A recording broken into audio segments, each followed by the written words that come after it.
Well, you only need the light when it's burning low. Only miss the sun when it starts to snow. Only know you love her when you let her go. Only know you've been high when you're feeling low. Only hate the road when you're missing home. Only know you love her when you let her go. And you let her go.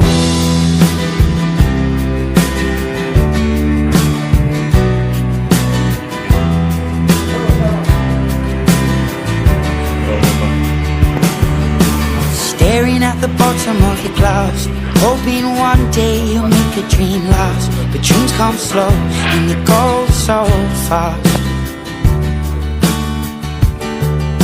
You see it when you close your eyes. Maybe one day you'll understand why everything you touch surely dies.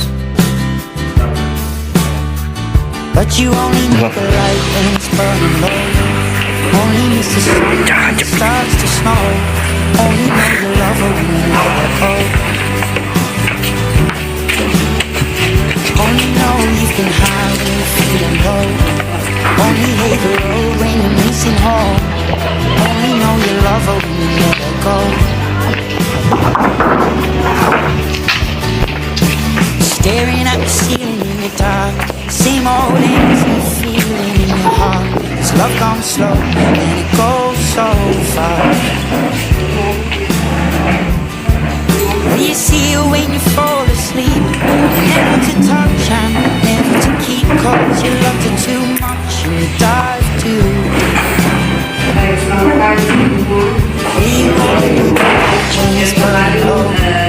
Only miss the sun when it starts to snow. Only know you love her when you let her go. Only know you've been high when you're feeling low. Only hate the road when you're missing home. Only know you love her when you let her go. And you let her go.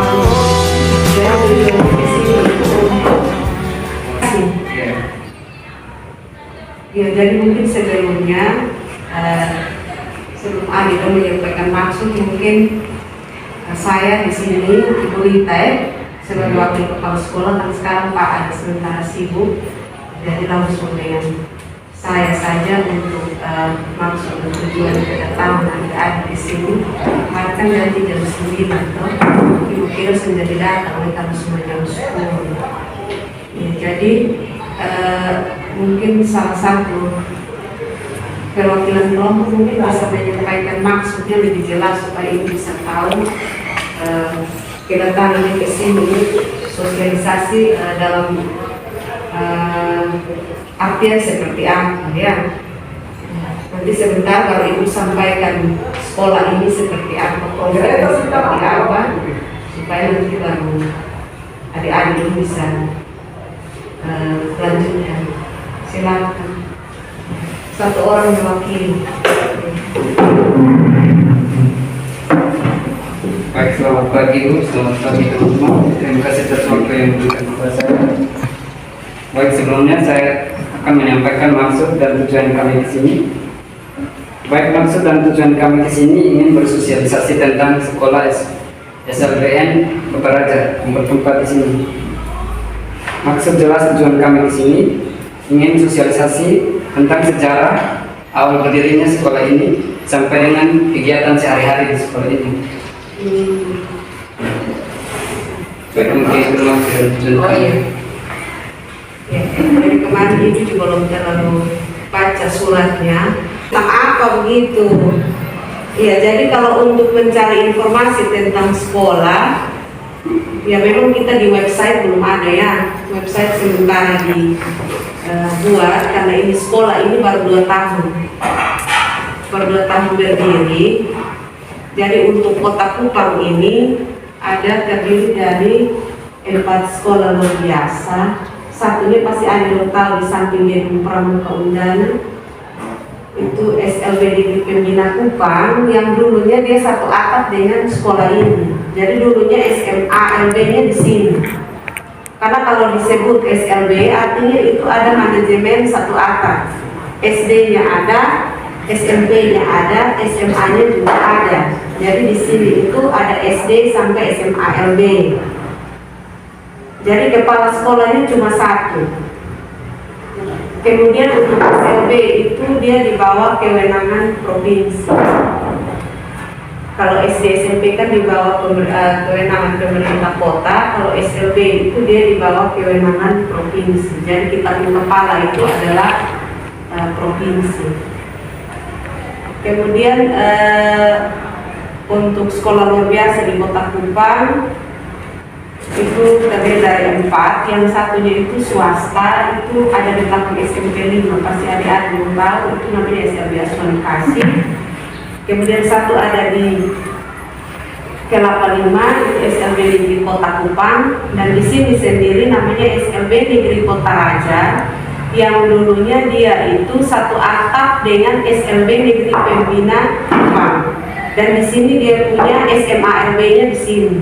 Makanya pasti ada dong lihat kok gedungnya selama tapi sekolahnya baru 2 tahun. Iya, ini gedung SMA-nya, SMA LB. Namun pada tahun 2019 bulan Oktober itu sekolah ini berdiri sendiri, dipisahkan dengan SLB Pembina. Dia namanya menjadi SLB Negeri Pembina Oyapura.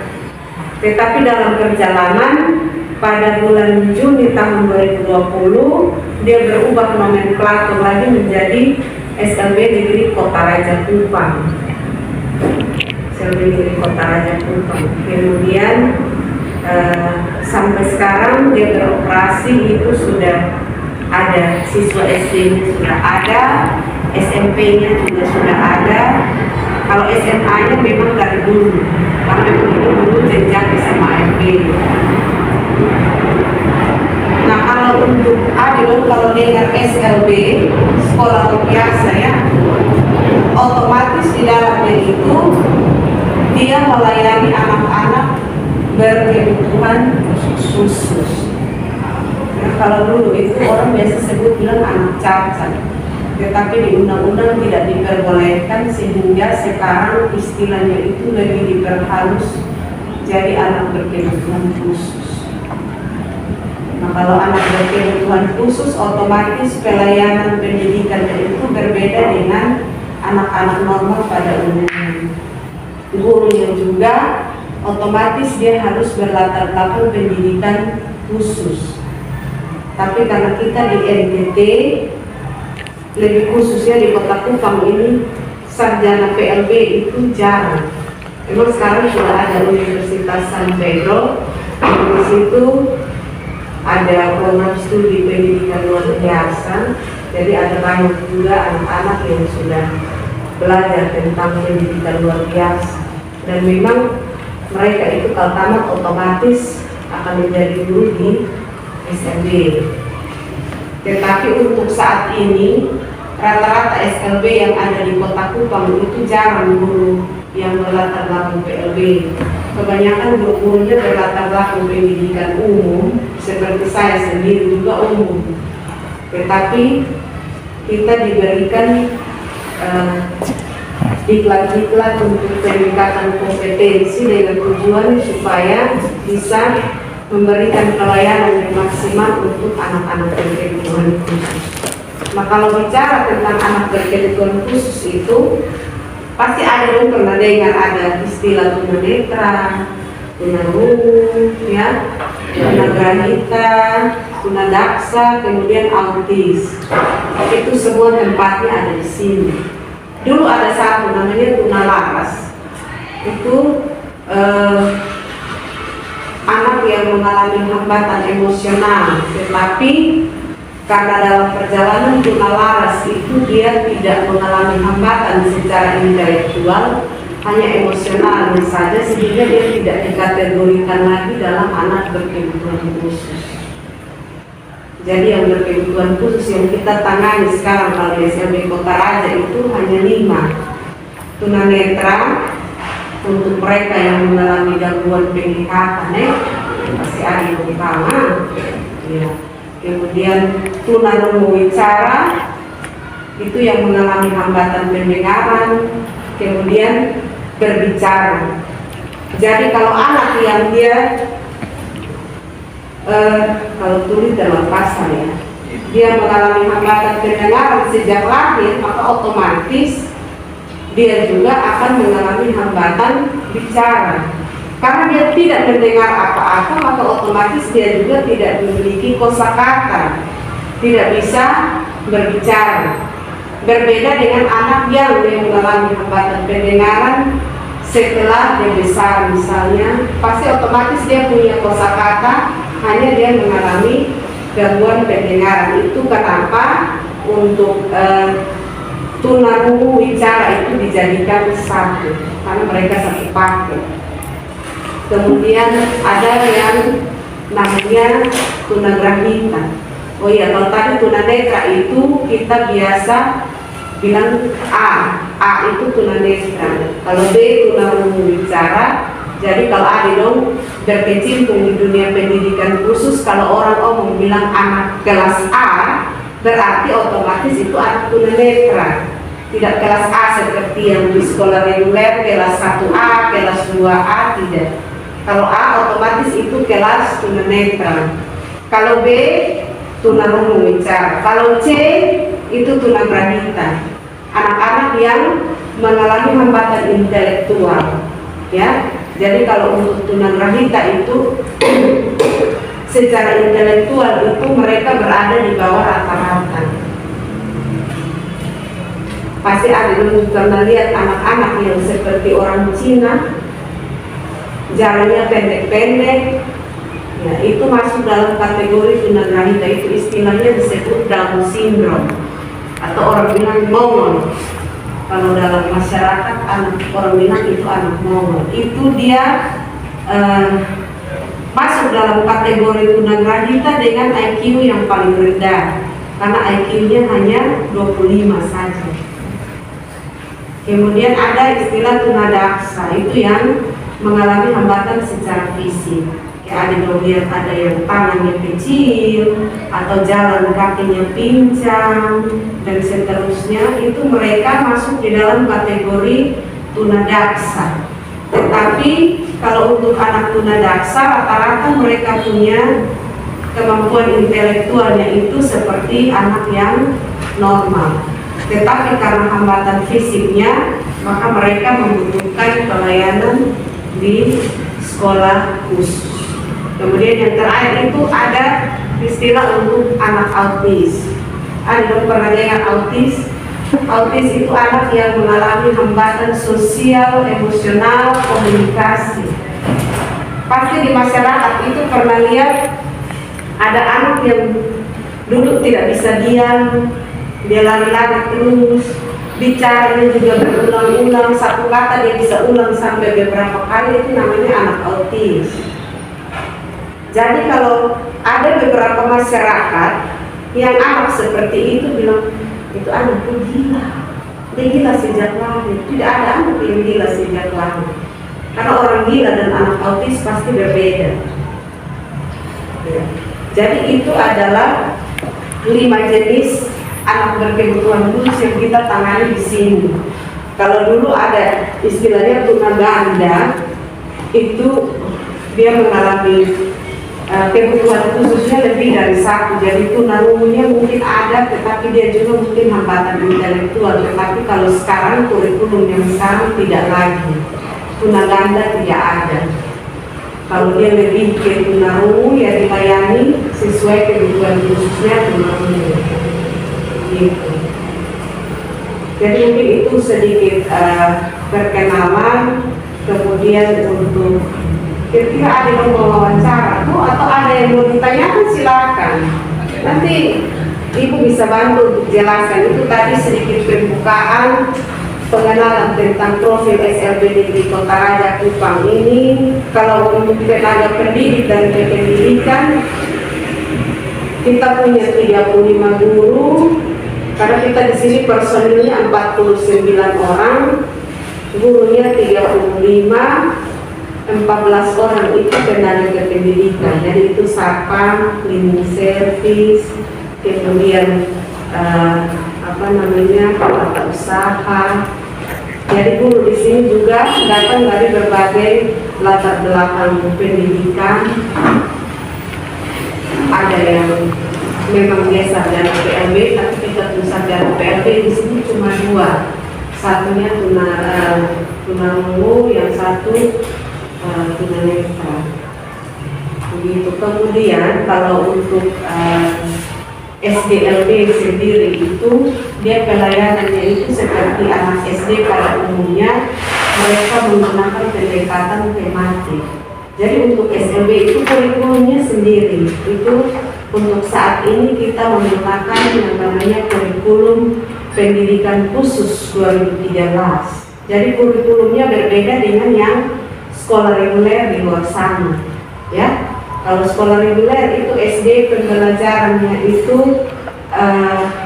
berapa menit ya? 35. Kalau di sini dikurangi 5 menit. Jadi itu dia berbeda. Dari segi kurikulum juga berbeda.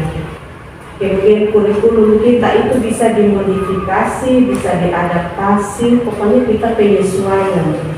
Jadi kalau misalnya di SD atau SMP dan SMA reguler itu kalau belajarnya dengan kurikulum sudah ditetapkan seperti ini, dengan standar pencapaiannya seperti ini, kalau anak tidak mencapai maka tidak naik kelas. Kalau di SLB tidak. Kalau misalnya kurikulumnya, misalnya dia punya kompetensi dasarnya, anak harus misalnya kelas 1 dia harus bisa mencapai, misalnya dia sudah menguasai berhitung 1 sampai 50.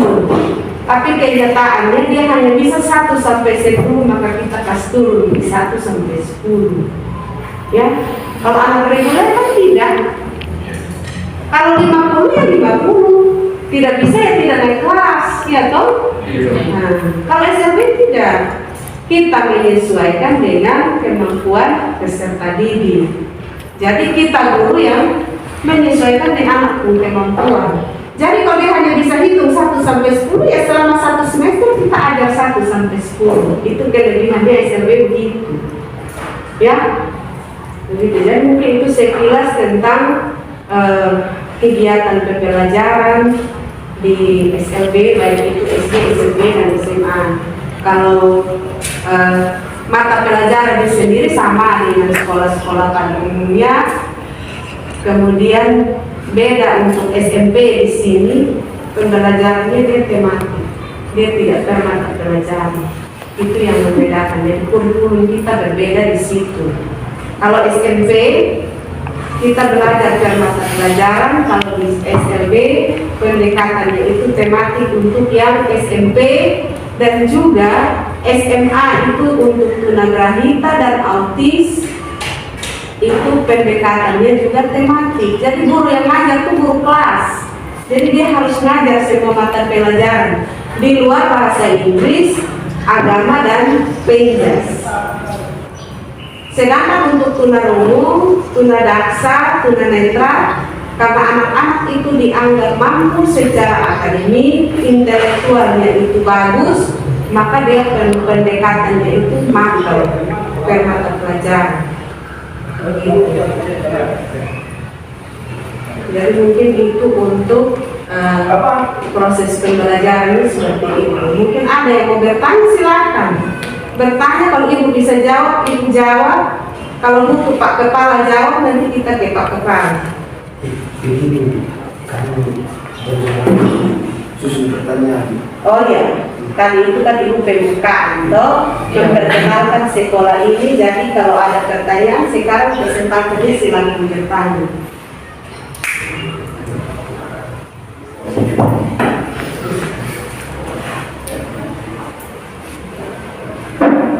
Tidak perlu wawancara dari guru-guru toh? Tidak perlu toh? Karena kalau perlu berarti kemarin itu harus sampaikan, karena kita harus siapkan itu.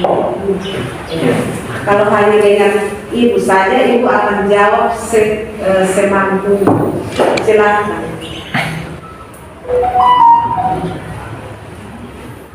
Ada berapa pertanyaan? 50 toh? Kasih sekali. Silakan.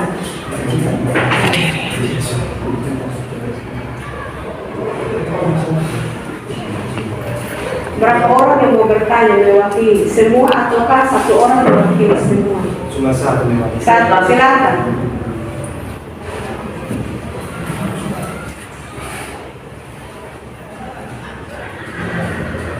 Pertanyaan pertama. Baik, terima kasih atas waktu dan kesempatan yang diberikan kepada kami untuk bertanya mengenai sekolah ini. Baik, terdapat beberapa pertanyaan yang tadi Ibu sudah jawab dan saya akan bertanya pertanyaan yang belum Ibu jelaskan. Pertanyaan yang pertama, apa visi dan misi dan tujuan dari sekolah ini? Kalau visi misi harusnya ada kali lihat di depan papan besar itu ada. Tapi pada dasarnya kan visi misi SLB, khususnya SLB Kota Raja itu adalah menciptakan anak yang mandiri, ya. Karena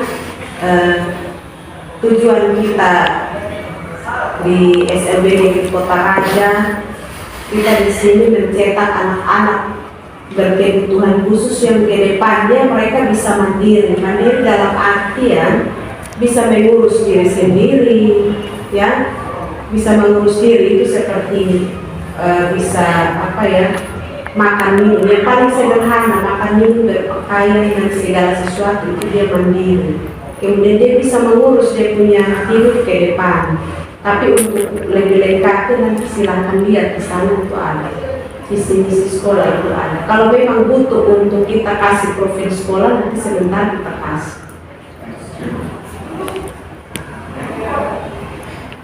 Baik, Ibu, pertanyaan yang berikut.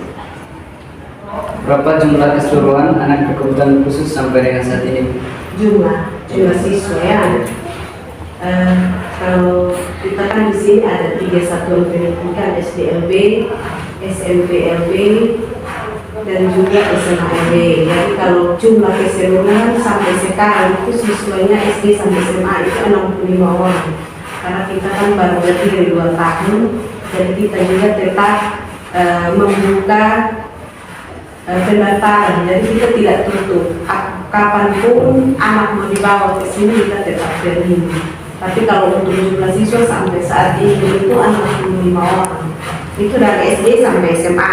Kalau mau lebih rinci nanti kita kasih data siswa.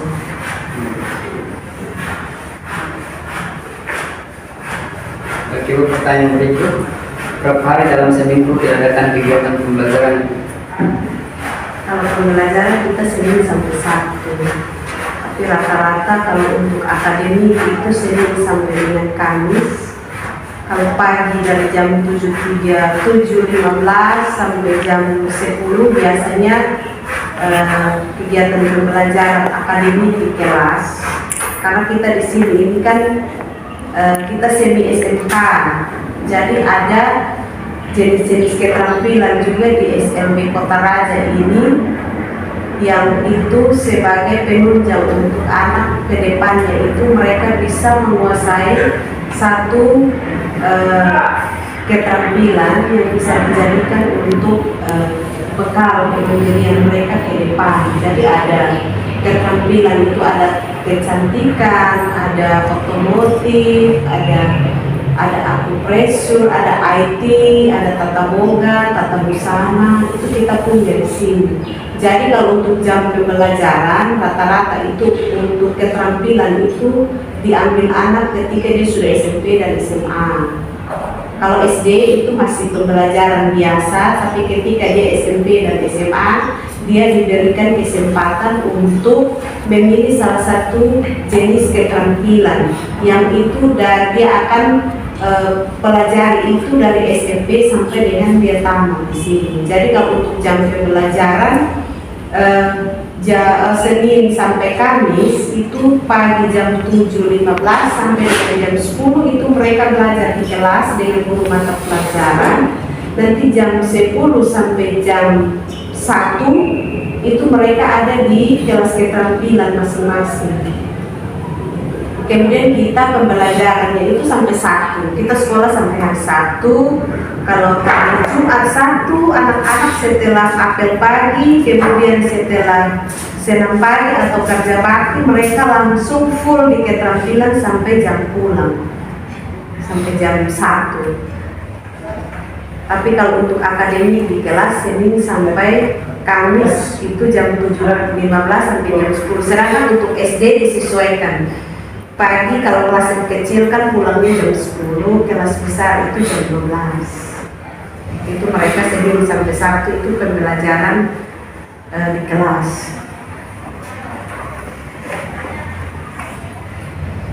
Baik Ibu, pertanyaan berikut.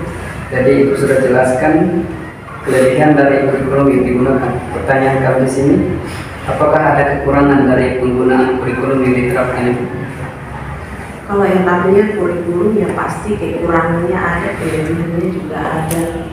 Khususnya kami di SLB itu kan kita menggunakan, kalau SMA, sekolah pada umumnya kan mereka K13, kalau kita punya itu kurikulum pendidikan khusus 2013. Nah, memang kan kurikulum itu kan kalau untuk standar macam KI, KG-nya itu kan sudah disusun dari pusat.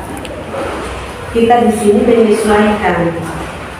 Tetapi kalau sampai saat ini, kalau untuk kekurangannya kayaknya tidak ada, karena memang kita punya kurikulum itu fleksibel. Jadi kita boleh, walaupun standar kompetensi dasar yang ditentukan dari pusat ini seperti ini, tapi sampai di dalam lapangan kami bisa rubah itu sesuai dengan kemampuan anak. Seperti tadi Ibu ada jelaskan panjang lebar itu seperti itu. Jadi kalau untuk kekurangan, kelemahan ya mungkin kalau untuk kompetensi itu disusun dari pusat, tetapi kami bisa modifikasi di sini lagi. Jadi kalau sampai saat ini untuk kekurangan atau kelemahan tidak terlalu paling seperti itu, karena kurikulum kita bisa fleksibelkan sesuai dengan kondisi anak yang ada di sekolah.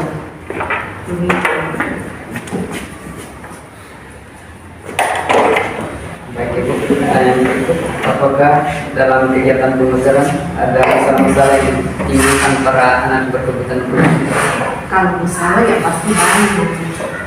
Ada dosen misalnya kalau dalam kelas semua mahasiswa pasti dosen bermasalah kalau berhadapan dengan anak. Jadi kalau untuk masalah pasti ada lah. Karena kan kita punya anak ini kan datang dari berbagai macam kebutuhan khusus, itu yang pertama. Kemudian otomatis kalau dia sudah datang dari berbagai macam kebutuhan khusus, maka pelayanan, pendekatan, metode semuanya pasti juga berbeda. Jadi dalam satu kelas misalnya ada 5 anak, 5 itu kemampuannya tidak sama. Kalau di sekolah reguler, anak ini dia belum bisa baca, ini sudah bisa baca, tapi guru berlakukan sama. Kalau kita tidak, ini dia belum bisa huruf A, ini dia sudah bisa B dan C, dan seterusnya, tapi pelayanan pendekatan kita lakukan individual, walaupun mereka berada di dalam satu kelas. Jadi mungkin itu kalau untuk orang lain itu masalah, karena bagaimana seorang guru itu dia harus berpikir kreatif untuk menangani beberapa anak dengan berbagai macam kebutuhan khusus yang dimiliki. Mungkin untuk orang yang tidak berkecimpung di dunia pendidikan khusus itu adalah sebuah masalah. Karena apa? Dia harus menangani anak dari berbagai latar belakang kebutuhan khusus dengan pelayanan yang berbeda-beda. Jadi kalau masalah iya pasti ada, terutama di dalam masalah pelayanan kepada anak. Karena kita juga keterbatasan guru, terutama yang guru SD itu kan kurang sekali, sehingga anak-anak dengan kebutuhan khusus yang berbeda itu bisa disatukan di dalam satu kelas. Bagaimana mungkinnya seorang guru dia menyusun perangkat pembelajaran untuk beberapa kebutuhan khusus. Jadi mungkin masalah yang sering dihadapi itu adalah ketika guru membuat rancangan pembelajaran untuk anak. Karena dalam satu kelas ada misalnya tuna netra, tuna rungu, tuna daksa, maka guru itu dia harus buat RPP, dia memodifikasi dia punya RPP itu untuk tuna rungunya sendiri, tuna granitanya sendiri, tuna netranya sendiri. Karena pendekatan pelayanannya juga berbeda. Jadi mungkin masalah yang paling banyak timbul itu kebanyakan pada penyusunan rancangan kepengajaran. Dan memang kami di sini begitu. Kalau sekolah reguler, contoh kalau ibu ngajar, ibu mengajar di SMA, misalnya di SMA reguler, mengajar 5 rombongan belajar, misalnya kelas 10 A, B, C, dan D. RPP yang ibu buat kan 1. Iya toh? Iya toh? 1 RPP kan? Tapi kalau di sini kan tidak. Kalau ibu mengajar tuna netra, tuna daksa, tuna granita, autis, dan tuna rungu, maka ibu harus buat 5 RPP dalam 1 kali pertemuan. Karena mereka pendekatannya berbeda, pelayanannya juga berbeda. Jadi mungkin masalah yang paling banyak timbul untuk guru SLB itu seperti ini. Paham kok? Paham. Seperti itu?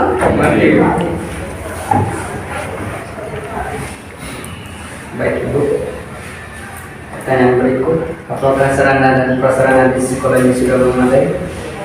Kalau untuk sarana prasarana, kalau memadai belum terlalu memadai karena kita belum punya gedung SMP dan SD.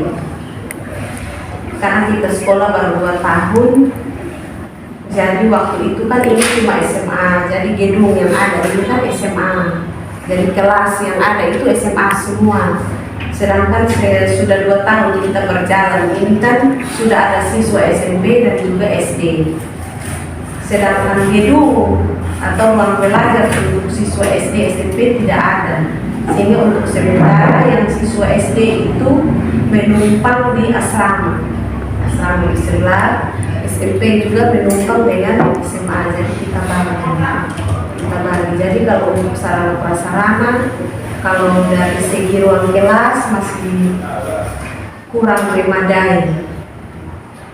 Bukan kurang, sebenarnya tidak memadai karena kan SD saja dia tidak punya ruang, SMP juga tidak punya. Tapi kan ke depannya pasti pemerintah akan perhatikan supaya semua sarana dan prasarana yang di sini lebih lengkap. Tapi untuk prasarana yang lain, misalnya untuk kelas keterampilan, kalau untuk lengkap, iya. Karena kita punya alat-alat, misalnya tata boga, busana, tata kecantikan, itu semua peralatan punya. Kemudian untuk IT kita punya ruang komputer juga ada. Baik Ibu, pertanyaan berikut, apakah sarana dan prasarana pernah disediakan pemerintah dan dari mana dana tersebut? Apakah dana tersebut dari pemerintah ataukah bersumber dari dana lain, misalkan dari dana lainnya? Nah, kita di sini semua gratis. Dan untuk sarana prasarana semua itu dari pemerintah. Ada kalau untuk alat-alat pendidikan itu kebanyakan dari ada dana DAH yang sementara dikerjakan ini kan dari dana DAH. Kemudian untuk alat-alat pendidikan itu juga sebagian dari dana DAH. Ada juga bantuan pemerintah kalau dulu orang bansos, tapi sekarang kan banyak bantuan pemerintah.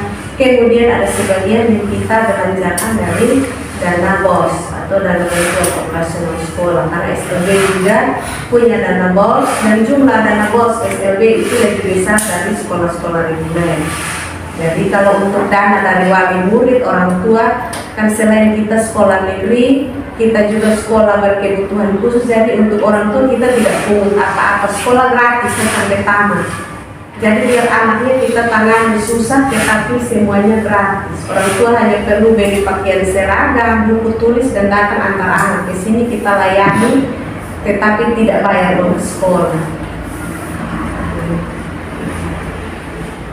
Baik Ibu, mungkin pertanyaan kami yang terakhir, bagaimana perkembangan siswa dari tahun ke tahun?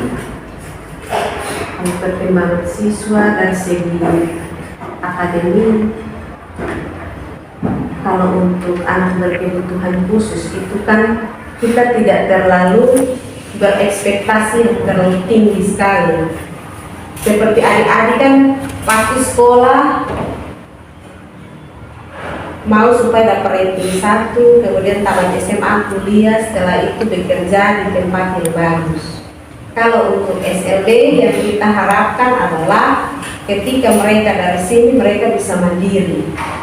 Jadi kalau untuk perkembangan, selama mereka ada di sini, otomatis kita ikuti perkembangannya, mulai dari dia masuk ini dia tidak bisa apa-apa, sampai dengan kalau dia selesai SMA, anak-anak itu memiliki perkembangan yang besar, baik dari segi perilaku maupun dari segi akademik. Mungkin kita tidak terlalu seperti tadi bilang ekspektasinya terlalu tinggi, tidak dia harus jadi begini, tidak.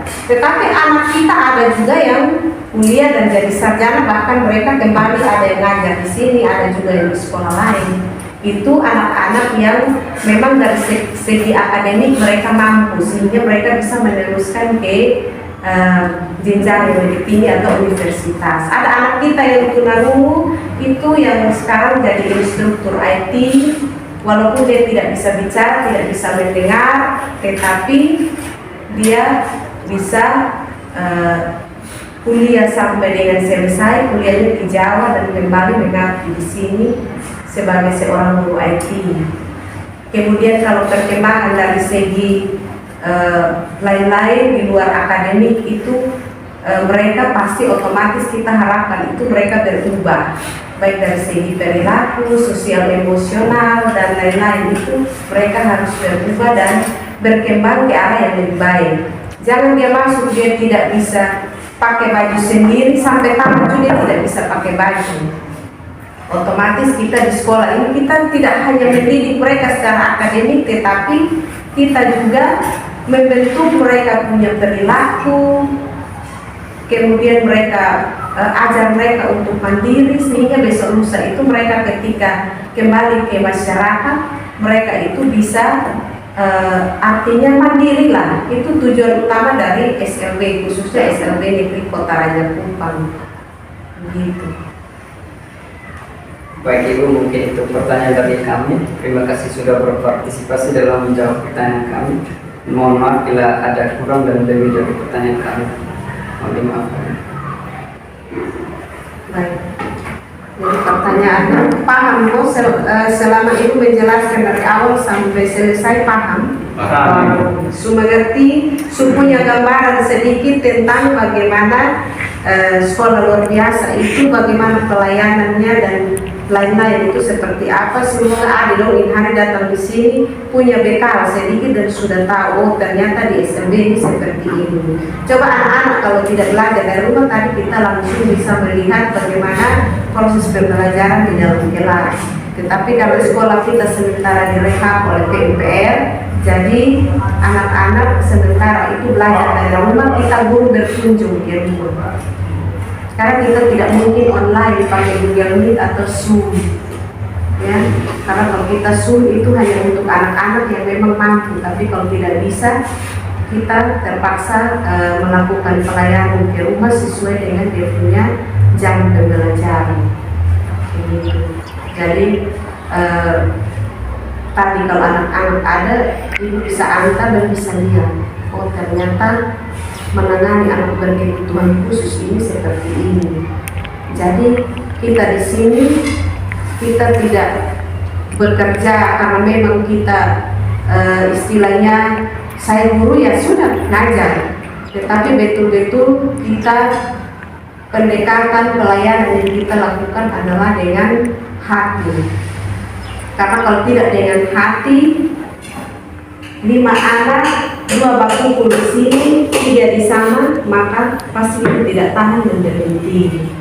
Tetapi di SLB kita guru yang ada di sini betul-betul kita melayani anak-anak itu dengan hati penuh kasih sayang, ya. Jadi kalau misalnya contoh ya, kalau ada anak reguler, misalnya ibu omong seperti ini, ada anak yang lebih ibu setron deko, mulai kok. Pasti kalau di anak normal pasti guru sudah baik saja. Tapi SMP tidak, ya. Di SMP tidak seperti itu. Bahkan Pak Kepala Dinas, ibu-ibu kepala bidang kalau datang sini ada anak yang, ibu, setelah di dalam. Ada seperti itu. Dan itu adik-adik bisa temui itu kalau mengajar di SMP. Ya, tapi kan diharapkan ke depan ini ada dari adik-adik yang mungkin bisa mengabdikan diri di sekolah luar biasa sehingga tahu bahwa ternyata dunia pendidikan ini tidak hanya untuk anak-anak yang normal, tetapi anak-anak yang punya keterbatasan, punya kekurangan, punya kebutuhan khusus, ternyata di dalam undang-undang mereka juga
masih berantakan semua.